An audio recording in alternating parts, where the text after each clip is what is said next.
बहुत समय पहले की बात है। एक गांव में एक राम किशन नाम का आदमी रहता था। वह बहुत ही भोला भाला था। राम किशन का उसी गांव में एक छोटा सा घर था। घर में वह और उसकी पत्नी और एक छोटा सा बच्चा रहता था। उसकी पत्नी को उसे कुछ ही दिन पहले हुआ था। राम किशन के पास जमीन तो बहुत सारी थी, लेकिन वह सारी की सारी जमीन बंजर थी। उन जमीनों पर फसल नहीं हुआ करती थी, जिस कारण वह अपना घर चलाने के लिए मुखिया जी के घर में काम किया करता था। सुनती हो जी, अरे सुनती हो जी, आज मुझे मुखिया जी के पास बहुत सारा काम है। आज मुखिया जी के घर का सारा अनाज बाहर बिकने के लिए जाएगा।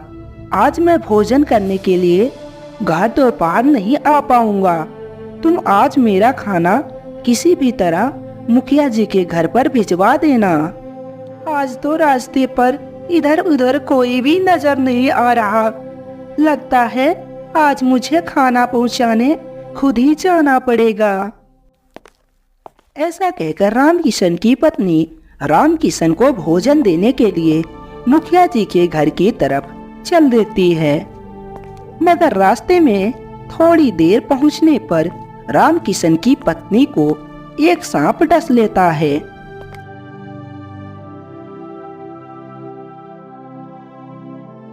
बहुत समय पहले की बात है। एक गांव में एक मुर्गा रहता था।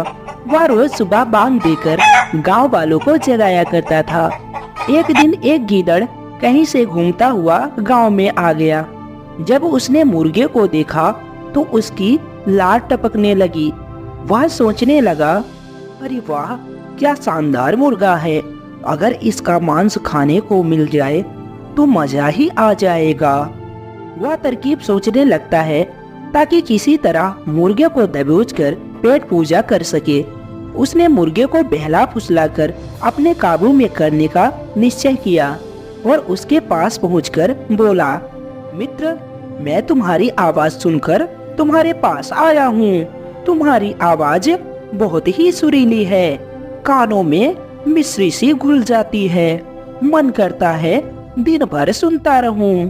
क्या तुम एक बार मुझे अपनी सुरीली आवाज सुनाओगे? ऐसी बातें सुनकर मुर्गा बहुत ही खुशी हो जाता है। मुर्गे की कभी भी किसी ने इतनी प्रशंसा नहीं की थी। वह गीदड़ की बात सुनकर बहुत खुशी से फूला नहीं समा रहा था। उसने अपनी आवाज सुनाने के लिए जोर जोर से कुकड़ू करने लगा। गीदड़ तो इसी चालाकी में था। उसने देखा कि मुर्गे का ध्यान उसकी ओर नहीं है, इसलिए अवसर पाकर उसने मुर्गे को अपने मुंह में दबा लिया और जंगल की ओर भागने लगा। जब वह जंगल की ओर भाग रहा था, उस समय गांव वालों की नजर उस गीदड़ पर पड़ गई। वे लाठी लेकर उसे मारने के लिए दौड़े। गीदड़ डर के मारे और तेजी से भागने लगा। मुर्गा अब तक उसके मुंह में दबा हुआ था। तब तक उसके चंगुल से बचकर निकलने का एक उपाय सोच लिया था। वह भागते हुए गीदड़ से बोला, देखो भाई गीदड़, ये गांव वाले मेरे कारण तुम्हारा पीछा कर रहे हैं। वे तब तुम्हारा पीछा नहीं छोड़ेंगे जब तुम उनसे कहोगे मैं तुम्हारा हूँ, उनका नहीं। ऐसा करो, तुम उन्हें बोल दो। गीदड़ भी मुर्गे की बातों में आ गया और पलटकर बोलने के लिए अपना मुंह खोल लिया। लेकिन जैसे ही उसने मुंह खोला, मुर्गा उड़ गया और गांव वालों के पास चला गया। इस तरह अपनी चतुराई से उस मुर्गे ने अपनी जान बचाई। शिक्षा, संकट के समय बुद्धिमानी से काम लेना चाहिए, हमें घबराना नहीं चाहिए। प्यारे दोस्तों, ये कहानी आपको कैसी लगी? वीडियो को लाइक करें, शेयर करें, सब्सक्राइब करें। धन्यवाद। बुद्धिमानी से काम लेना चाहिए, हमें घबराना नहीं चाहिए। प्यारे दोस्तों, ये कहानी आपको कैसी लगी?